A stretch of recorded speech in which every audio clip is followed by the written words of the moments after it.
Welcome back, boys and girls. In this video, I'm going to show you how you can build a message sync. If you're not familiar with the concept, when your application is working with message queues, instead of sending a request one by one or every single time you want to send a request, you build a sync to which you dump all of the messages into, and then eventually they're going to get delivered to, well, the destination, to the queue, right?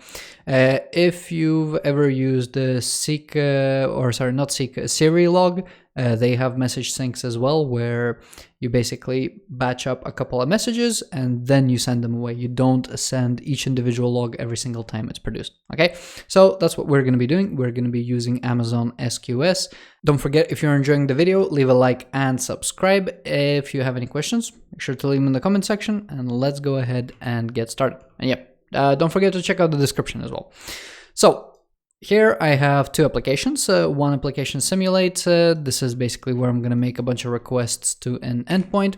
And then on the endpoint over here, I already have basically Amazon SQS and SQS client set up. I'm injecting the client over here, and I am sending a message to the test queue. And here is the message. So if I go ahead and run this, so .NET run, we're going to open this up in the browser. We see good. So this should have placed a message over here. So if I open the simple queue service, or actually I had it open over here, go into test, send and receive messages. Here you can see the one message. So if I have poll for messages, there is the identifier, and here's the actual payload that was being sent. Okay, so if I go ahead and do this a bunch of times, which I'm going to do with the simulator over here. So if I open this up, I do .NET run, and this is using something called NBomber and NBomber HTTP. It's just a way to define what kind of logic you want to run for how long. So for 5 seconds, we're warming up. We're sending 20 requests with every 100 milliseconds, and we're doing it for 30 seconds. Okay, and there we have it. So sent 6,000 requests. All of them have well, performed pretty well. We're not doing much, but all of them have succeeded. So if I go into the browser over here, and this is a query for the messages, so it should be just send message. I'll run it, and I don't think any data will be ready just yet. I think with Amazon, you're gonna have to wait like 5 or 10 minutes for it to show up or something like that. But anyway, we're gonna take a look at the results here in just a minute. While this is preparing, we're actually gonna go ahead and build the message sync. So how do you build the message sync? First of all, you have to decide on your message format. What kind of message are you sending? You know, when you're using iLogger, it's going to be some kind of template with some kind of parameters. You basically have to design your message format. And for us, it's just going to be a string, right? You can also work with just a string as well. Let's go ahead and create a class, public class sync, or let's actually call it message sync. Okay. This message sync, think of it exactly like a regular sync. You're just gonna throw a bunch of messages into it, like pouring water into it. You're gonna be pouring messages into there. So you want some kind of method to submit a message. For us, again, the message is going to be a string. And now we want to aggregate these messages in some kind of collection. So you could think, would I want to use a list? Do I want to use a dictionary, maybe a queue? And I am going to suggest a channel because it provides you that concurrency safety. So in case you're writing or you're submitting a message twice to the same sync, you don't have the potential of effectively missing messages on something like a list, and you're not using locking if you're using something like a concurrency back. Okay, so we are going to use a channel. On the channel class, and this is actually not meant to be in here, we will have create. Let me actually do this in the constructor. We're going to create an unbounded channel which is processing strings. Okay, let's go ahead and assign it to a field over here. Format the document, and I'll take the channel, and on the writer is going to write to the channel, so write a sync. We are going to submit the message. await on this, and this will make our task asynchronous. So write async actually returns a value task. So what you probably want to do is something like this. Just return here. And then this is an expression, okay? So your sync looks very, very simple in terms of accumulating messages. They're all going to be on here, and as you have the writer part to put things into the channel, you will have a reader part to read things from the channel. Now, the reading from the channel is what's going to effectively try to aggregate these messages in a batch and submit it to the queue. Okay, so you will need some kind of time interval, or you can wait until there is a message on the actual channel. You can do a mixture of both. So we're going to be using a background service. We're not going to be doing things like task.run and execute a function on this object. So like instantiating an object and then executing a function and letting it run in the background as part of a task.run. If you want a background service as part of your ASP.NET Core framework, you use the background service. And then once your ASP.NET Core server goes down, the stopping token is also going to be triggered. Okay, we're going to have a while loop. Generally with these sort of things, you always want a while loop, and you want it to be running while the cancellation has not been requested. So this is kind of like boilerplate for all things that are sort of running in the background. You want to have catch this exception and log it. I'm not going to do it here because that might take a little bit more time. But anyway, I'm going to put a regular exception to differentiate it from an operation cancelled exception, and this one is going to be ignored. The reason we want to catch this exception is this is the exception that is going to be thrown when the cancellation token, the cancellation is going to be requested on the cancellation token. Okay, so when we're doing things like task await delay and we pass, let's say, time span from seconds, we'll do 3 seconds or something like that. That's generally the time we'll say we want to wait this long. To this, you will see writer and other IDs will give a suggestion like you please supply a cancellation token, and they will do this. You don't always want to do this, and I will highlight why you don't always want to do this in just a second. But anyway, we're going to keep looping, and we will loop for some kind of time, or we will loop until the reader will actually have some kind of messages. So we're going to wait to read async. Okay, this can also have the token. These are kind of like just waiting operations. So if we're waiting and we want to shut down the server, we should stop waiting immediately. Okay. Other than that, apart from waiting, what we want to do is we actually want to drain the sync. We want to take these things and submit them somewhere else. For this, let's make the exact, action, drain sync, or just drain async. All right. So with drain async, what do we want to do? We perhaps want some kind of buffer. So private int, let's say buffer size. For now, I'll select 10, and I'll talk a little bit more about this number in just a second. And another thing, we want a list of messages, right? So if you need a message sync of, something generic where you're like, okay, I don't actually just want to submit strings. I want to have a generic message sync, which I can spin up for multiple different things. Or you may have some kind of other service which will have a channel of objects. So you can submit anything to the channel, but then it will be handled differently internally and submitted to different queues, etc. For us, this solution is not that flexible. I'm just going to go with, look, at least you can have generic, and when you're registering this service, when you do something like this, so builder services, add a hosted service, message sync, we have a message sync for a string, okay? You actually want, let's say, public interface, I message sync 14.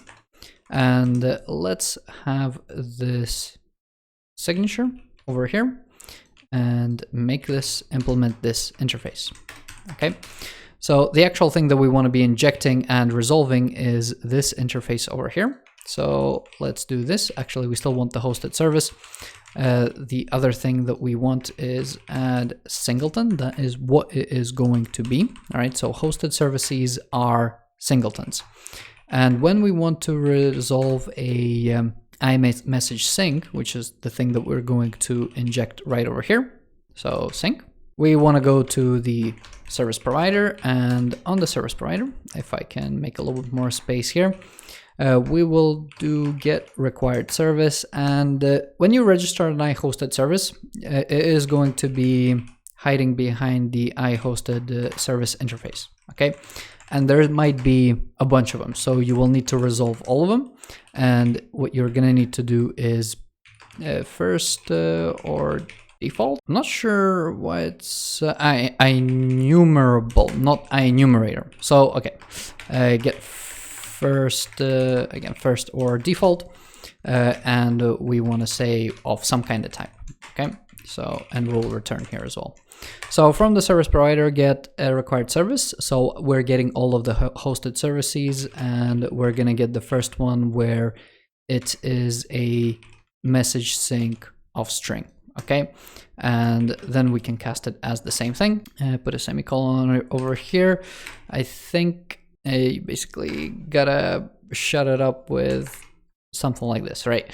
So whatever this operation is going to be, you're going to get a message sync, and it's not going to be nullable, and that's pretty much it, right? We register the message sync, and then we're capable of resolving it using something like this, and then we're capable of injecting just the interface, and with the interface, all you're going to get is access to this method, okay, and the ability to submit it to this message sync. Now, where did we stop? For the actual drain async, right? We had a little bit of a detour. Now we know that we are capable of actually submitting messages to the sync. We actually now gotta drain the sync. So this list I am bugger. I'm gonna call it buffer. So this is a new list. Let's say buffer size. All of these are fields. So best do things like read only on them and stuff like that. All right. Finally, right on the channel reader, we can use try read. Read all async is a little bit awkward, and you can basically have an asynchronous read, or you can have a try read. Try read will try to read. If it's not going to read anything, you're going to get false. If you use read all async, you don't really get that ability to paginate over this buffer size. Okay. So we're gonna use try read or try peek, try read. If I remember how to spell try read, out var comes the message. So if we hover over message, it's going to be of type T. Okay. Why am I putting braces? I am meant to put an if statement. If we're reading, and actually while we're reading, and the buffer count is less than the or equals buffer size, we want to keep reading, and as we're reading stuff, we're going to be adding stuff to this buffer. Like this whole mechanism is really not that complicated, and before we do this whole shebang, what do? Guess what? We clear the buffer. So we empty out the bucket, we put a little bit of water in there, we're gonna go ahead and send it, empty it out again, and put a little bit more water in there while we're on a timer, or as if the sink is constantly full, we gotta keep constantly draining it. So we have this operation. We now want to inject an service provider, or actually, depending how I registered the Amazon SQS, it's a singleton. So a singleton service is actually okay to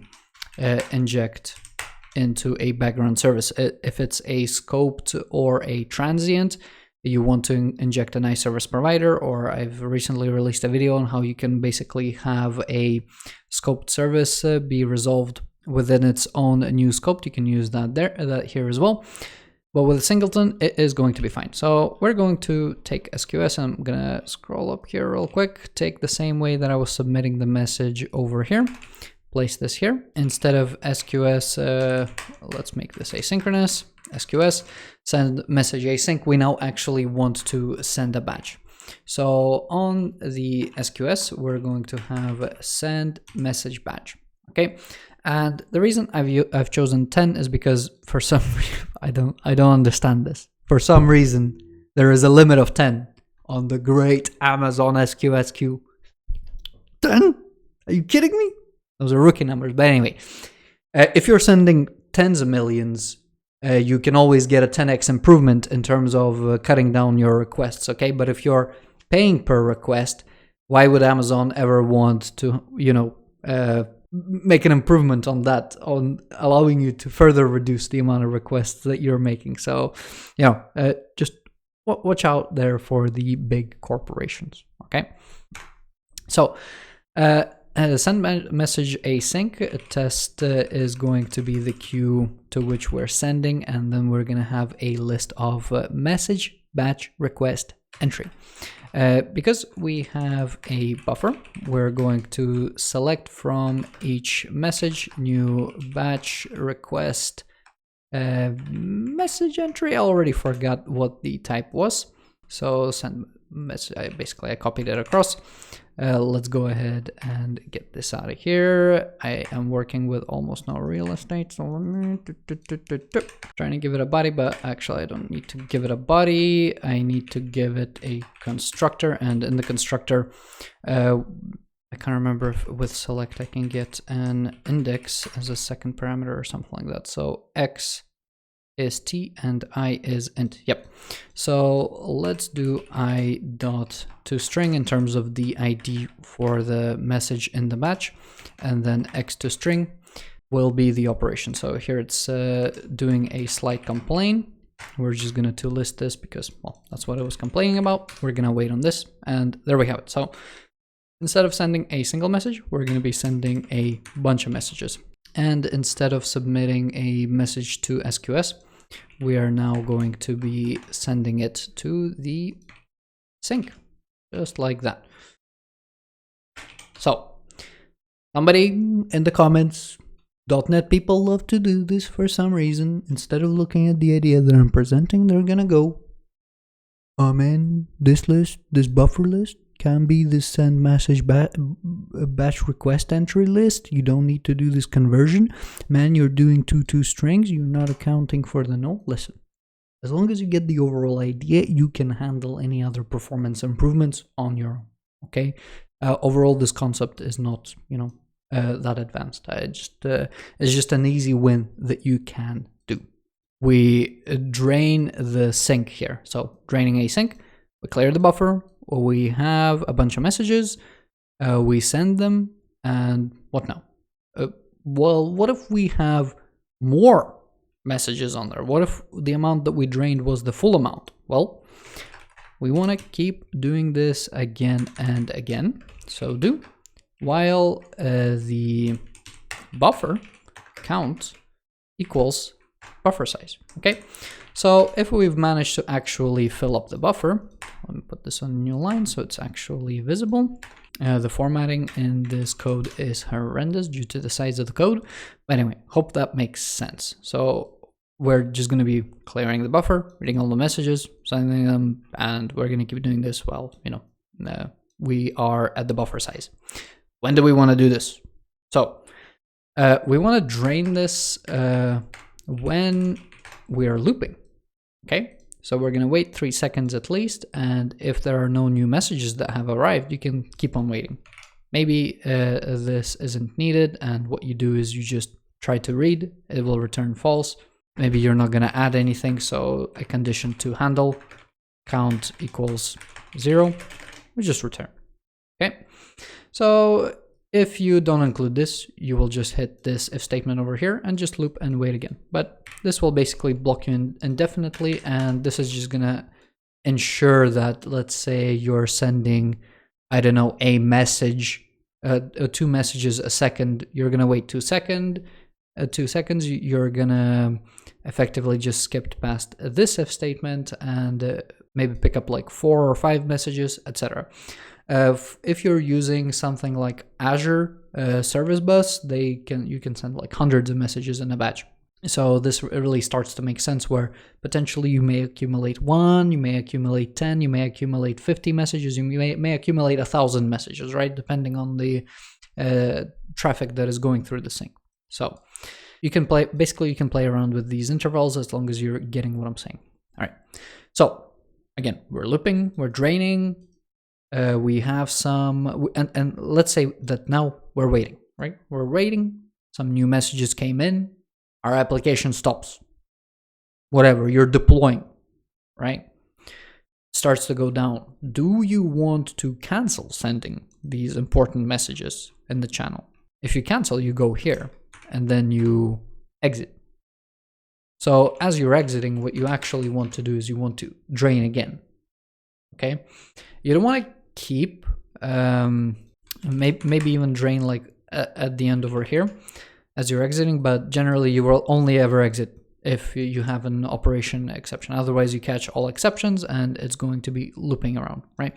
Another interesting thing that you can do is if you have some kind of unhandled exception, use poly for this. Hopefully that goes without saying for all retries, exceptions, etc. Maybe you're not doing this in your code, but let's say this operation fails, it's going to go into exception, and because there is no delay here, it's just going to keep looping really, really fast, right? But that's something that poly can help you with. Let's say we drained the sink, we're waiting for some time period, we accumulated some messages in the sink, and then application shuts down. You want to drain your sink again before the application completely stops. Now, if you want to avoid like complete disaster recovery, you're going to have to use an outbox pattern. So it will actually, these messages will get committed to the database before they get sent to a message queue. If it's not important, you can say, can I afford to lose these messages? If the answer is yes, don't use an outbox pattern. It makes things harder. Just send the messages and that'll be it. Anyway, hopefully I didn't ramble on for too long. That is the entirety of the solution. Let's go ahead and take a look at the graph if anything has materialized over here. And there we have it. I think I did this with a visualization, and the visualization is not very good, but we have sent a message. This is a send message request, and we have done it 7,000 times is on the chart over here. I'm not sure why it was 7,000 since I've actually sent it 6,000. But hey ho. So that's 7,000. Now with this new solution, we are going to restart the application. I'm going to go to the browser. Let's go ahead and refresh over here. Let's come back, or actually we need to go over here and let me refresh this page. 7,002. And that should have been sent as part of a batch. So let me go into test. Let me purge all of this. I thought it was 7,000, but it was 6. It must have been the warm up from this test. Okay. So anyway, it was 7,000 there. We're gonna do exactly the same thing, but with the batched request. Okay. So I'm just gonna run the simulator. And there we have it. There is the result. So let's take a look at this. We've successfully did all the 6,000 requests, but now the latency is 0.09 and 0.8. It's basically very, very small, even 18.33 milliseconds over here compared to the previous result. If we take a look at, you can see it's 48, 55, 167. So 55 compared to 0.8. I don't know. I don't have the calculator on me. Okay, the math teacher was right all along. Right, it's a 10x improvement, 100x. I don't know, a lot, big number, right? And the reason for that is you are doing an in-process write, and now the messages are being submitted in the background, right? You're no longer waiting for an HTTP request to go out to this message queue and to return to say, yes, you've submitted the message before you can actually return your response, right? You've actually just said, okay, put this message in the background and return the response. So you are getting that minuscule speed up. Again, if your request is actually, let's say 250 milliseconds, and then you get to 240 milliseconds, you know, unless you're Google, it probably doesn't matter for you. All right. But just keep in mind, that's the sort of speed up that you can actually have. Now, in terms of the graph, again, remember, hopefully, I don't know if I can zoom in here or not. I don't have the correct tooling here, but the dot is right over here and it's blue. Hopefully you can see it. It's for the amount of messages that we have sent. Now, if we look for send message match, I don't have a visualization yet, so we're gonna get the video here and we're gonna get to the visualization. Okay, so the visualization shows that we are at 535 batch requests. I would expect this to be at 700, so I'm not sure what exactly happened. And looking at the messages that I have, it says 36. So I think something's up. I'm gonna quickly investigate and basically do a couple of changes, see what's up, and report back. Okay, so after putting some logging in there, I have a classic off by 1 error, right? I was sending 11 instead of 10 messages, so that should remedy that. I'm going to restart the application, rerun the test, etc. Okay, so the new run has completed. Again, the numbers are still low. We're gonna head on over to the visualization, and again, I'm just gonna wait for this to be ready. Okay, so we have the new dot. It is sitting at around 800 because of the test that I have run and the new run that I have done. So effectively, if we compare the 800 requests that we have made as opposed to the, where is it? The 7,000, that's effectively a 10x improvement, right? You're gonna get as big of an improvement as a big of a batch that you can make, okay? Hopefully that is clear. Another thing that is hopefully clear from this is that because you're no longer blocking on the request, the actual function that is doing this is going to run faster, and it's just going to be the background process that is going to be submitting those requests, right? So you're not doing IO blocking anymore on your requests, which is also big thumbs up. Okay, those are the two main points here. Hopefully this message sync stuff was interesting. Thank you very much for watching. This will be it for this video. As always, if you liked the video, don't forget to leave a like and subscribe. If you have any questions, make sure to leave them in the comment section. If you would like the source code for this video as well as my other videos, please come support me on Patreon. I will really appreciate it. A big and special thank you goes out to all of my current Patreon supporters. You help me make these videos. As always, thank you for watching. Have a good day.